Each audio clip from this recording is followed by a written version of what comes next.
দলীয়করণ মুক্ত, ফ্যাসিবাদ মুক্ত, দুর্নীতি মুক্ত একটি সুন্দর সমাজ বিনির্মাণের পথে আপনারা অগ্রসর হন। এতে আপনাদের মঙ্গল হবে এবং কল্যাণ হবে। আর না হলে এর পরের যে বিপ্লবটা হবে, সেই বিপ্লবের মধ্য দিয়ে বিএনপি ইতিহাসের আস্থা করে নিক্ষিপ্ত হয়ে যাবে। আমরা সরকারের কাছ থেকে 4টি বিষয় চাই। প্রথম হলো যে আমরা সংবিধানের সংস্কার চাই।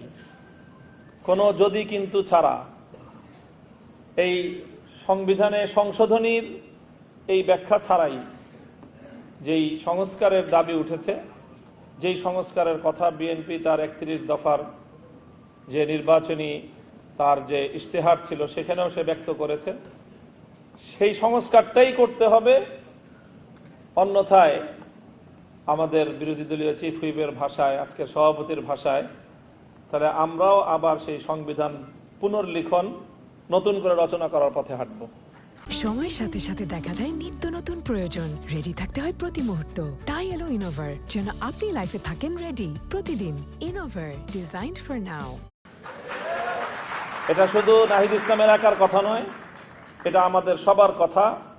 স্পষ্ট বার্তা বিএনপির প্রতি যে সংবিধান সংস্কার না করেন আমরা সংবিধান আবার পুনর্লেখন করব ইনশাআল্লাহ।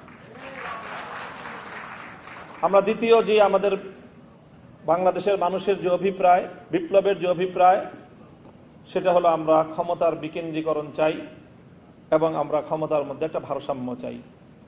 এই ক্ষমতার বিকেন্দ্রীকরণ এবং ভারসাম্য আনয়নের জন্যই প্রধানমন্ত্রীর হাত থেকে প্রায় 5টা গুরুত্বপূর্ণ নিয়োগের দায়িত্ব রাষ্ট্রপতির হাতে ন্যস্ত করার প্রস্তাবনা করা হয়েছে, জুলাই সনদের মধ্যে অন্তর্ভুক্ত করা হয়েছে। মানবাধিকার, তথ্য, আইন এই কমিশনগুলোর এবং বাংলাদেশ ব্যাংকের ও এনার্জি রেগুলেটরি কমিশনের এই জায়গাগুলোতে রাষ্ট্রপতির হাতে নিয়োগের দায়িত্ব অর্পণ করা হয়েছে। স্থানীয় সরকারকে স্বায়ত্ত শাসন দেওয়ার প্রস্তাবনা রয়েছে এবং বিচার বিভাগের যে সার্বিক যে স্বাধীনতা এবং স্বকীয়তা সেটা বিচার বিভাগ এবং সুপ্রিম কোর্টের হাতে ন্যস্ত করা হয়েছে। এই প্রস্তাবনাগুলো বাস্তবায়নের মাধ্যমে আমরা মনে করি যে ক্ষমতার বিকেন্দ্রীকরণের যে আমাদের দীর্ঘদিনের যে দাবি, জনদাবি এবং ভারসাম্য প্রতিষ্ঠার যে একটা অভিপ্রায়, সেটা বাস্তবায়িত হবে। এটা হলো আমাদের দ্বিতীয়। তৃতীয় হলো আমরা রাষ্ট্রের মধ্যে দলীয়করণ এবং দুর্নীতিমুক্ত প্রশাসনিক কাঠামো চাই। কাজে এখানে পিএসসি, দুদক এবং মহাহিসাব রক্ষক সহ এই জাতীয় গুরুত্বপূর্ণ জায়গাগুলোতে নিয়োগের যেই ব্যবস্থা বা নিয়োগের যেই সিস্টেম, সেটা বাছাই কমিটির মাধ্যমে এই নিয়োগগুলোর ব্যবস্থা করতে হবে। দলীয়করণ এবং দুর্নীতিমুক্ত একটা সমাজ এবং একটা রাষ্ট্র আমরা গড়তে চাই। চতুর্থ হলো আমাদের নিরপেক্ষ এবং স্বচ্ছ একটা নির্বাচন চাই। সেই 90-এর দশক থেকে বাংলাদেশের মানুষ নিরপেক্ষ নির্বাচনের জন্য যেই পরিমাণ আন্দোলন বাংলাদেশে হয়েছে, একটা নিরপেক্ষ নির্বাচন ব্যবস্থা প্রতিষ্ঠার জন্য, আমি জানি না সমকালীন পৃথিবীর অন্য কোনো দেশে এত বেশি আন্দোলন সংগ্রাম, এত বেশি জীবন দান, এত বেশি সম্পদের ক্ষয়ক্ষতি, এত আন্দোলন সংগ্রাম আর কোনো দেশে হয়েছে আমার জানা নেই।